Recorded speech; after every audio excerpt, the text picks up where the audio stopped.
In this video, we're going to show you how to install brake calipers on your Toyota RAV4 located behind your rear wheels. Using a 21mm socket, go ahead and loosen and remove your lug nuts. If you have a locking key as we do, go ahead and grab that tool, set that on there.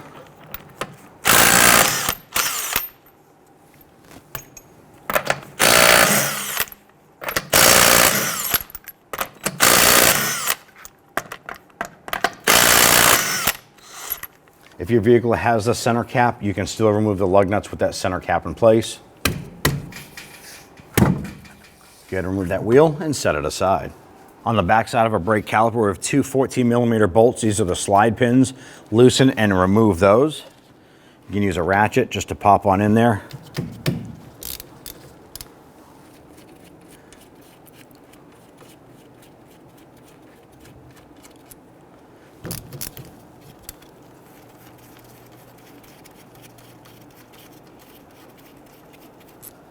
I'm going to use a pry tool here to go ahead and slide that caliper off.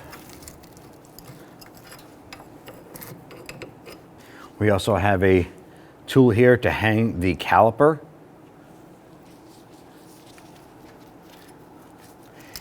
Now, if you can't find a place to hang the caliper, you want to go ahead and position it so that it's rested somewhere that it won't fall and pull on the flex hose. In our particular case, we're simply going to fold this around to the inside and set it on the upper control arm. Let's remove our old pads. I'm just going to use a flathead screwdriver and go between the brake rotor and the pad. And these pads are just stuck in there. They're so frozen in there, I'm going to use a small pry bar here with a hammer and tap these out.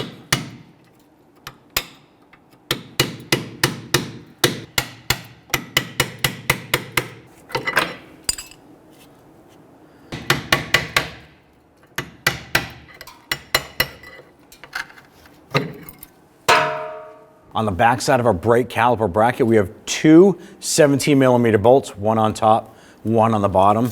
Now I'm going to use my breaker bar to go ahead and get some leverage on this.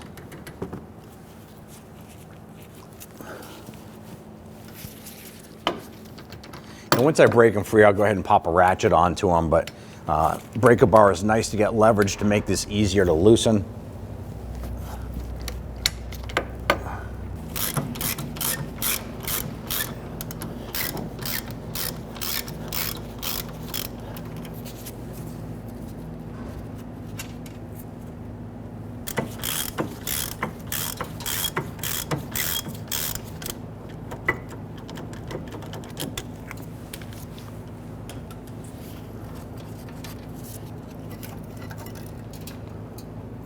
Let's go ahead and prep our new caliper and bracket for assembly.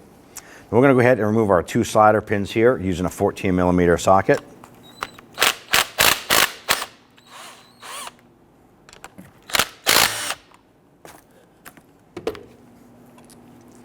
Remove the bolts, separate the caliper from the bracket and set that aside. And we have our slider pins right here. I want to go ahead and grab those and gently pull while you're holding on the rubber boot. Go ahead and separate that pin. Now the purpose here is we want to go ahead and make sure that these slider pins are properly lubricated. And from the factory, there is some okay amount of grease on here. We don't want to glob it up, but we do want to make sure that it is fully coated. And even if we spread around some of the factory grease here, it's not sufficient. Ideally, you want to put a little bit more on and make sure that it's coated.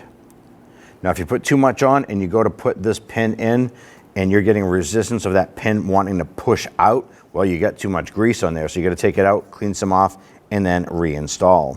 I'm going to push this down, push it onto the rubber boot. And we can see that there's no resistance pushing that out. However, grab that slider pin, spin it, and you get some nice mobility out of it. Move it in and out, and we're good. We're just going to repeat that for the other side. So go ahead and pop that off. Once again, limited amount from the factory. It isn't bad, but we do want longevity out of this. Just add a little bit more. Hold that boot down, insert, and pop that rubber boot on. Spin that a little bit. It's perfect. Now we're not done there.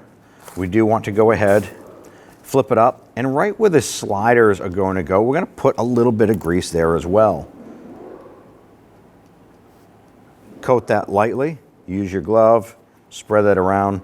Once again, thin coat, that's all you want. Grab your slider, and there's a little T locking tab on the bottom of the bracket here. You want to line that up and push that down, locking that into place. You want to make sure that that T fits right inside that groove down below. Once that's all secured in there, go ahead and flip it over. We're going to repeat this process for this side here. Line that up, push it down. Now I like to use my finger and push that lock tab down inside, securing that. Take your brake caliper bracket, go ahead and line that up, install that upper bolt, install the lower bolt.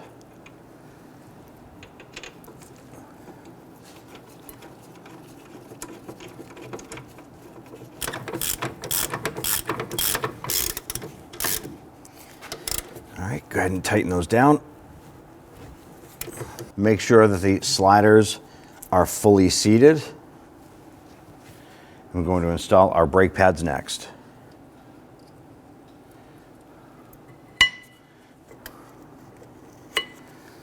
Slide those into place.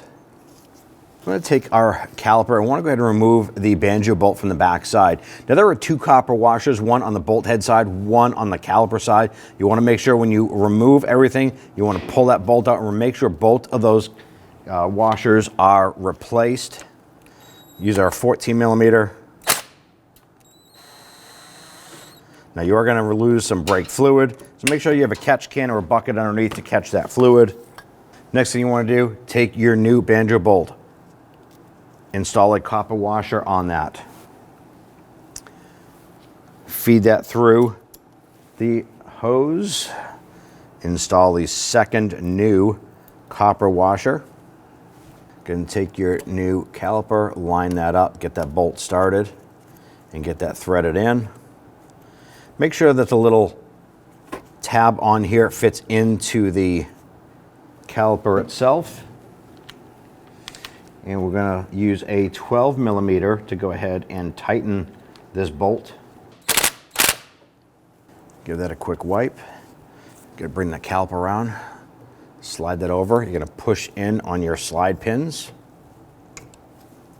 Get that upper bolt started. Now you can install a lower one if you want, but I do find that once you get that upper bolt started, you can easily let go and that caliper will stay there without falling.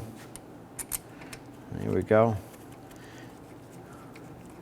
I like to thread these in as far as I can by hand. Then come on back with our 14 millimeter. And we'll just gently snug those down for now.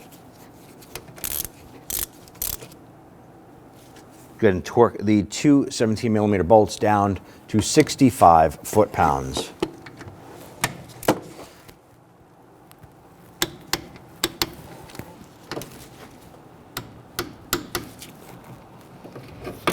Then we can go ahead and torque down the two 14 millimeter bolts. Torque those down to 20 foot-pounds.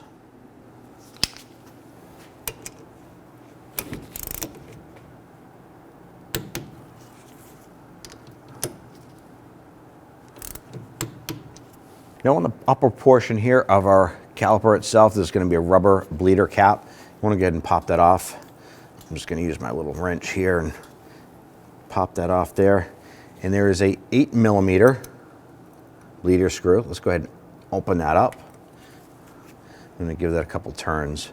Now what we're doing here is by opening up that bleeder screw, we're allowing that brake fluid to come through the flex hose, fill up that new caliper, and then purge out any air bubbles here.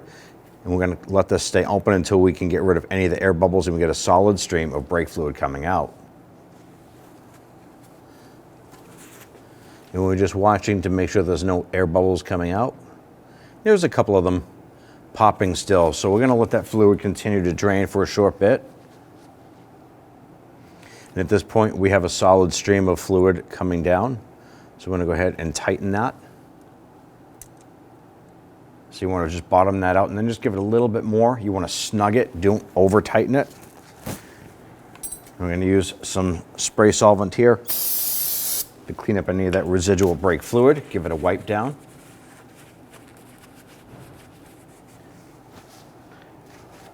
I'm going to install our rubber cap. Now you want to hop into the vehicle, pump up the brake pedal. You're going to start with a soft brake pedal. It'll probably take 3 or 4 pumps to get that pedal nice and firm. At that point there, check your brake fluid up underneath the hood, top it off as necessary, install your wheel, and at that point, go ahead and take it for a road test. Grab your wheel.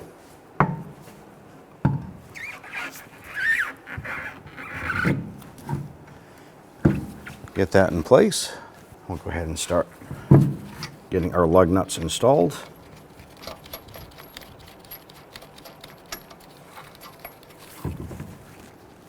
When we get all of these started, then we'll come on back and snug them down.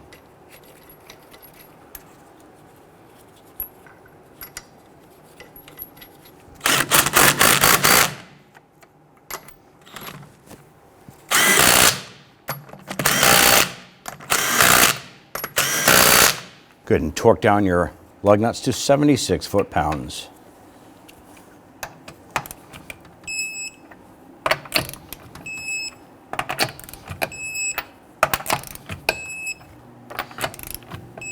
If you have a center cap, you can go ahead and pop that on now.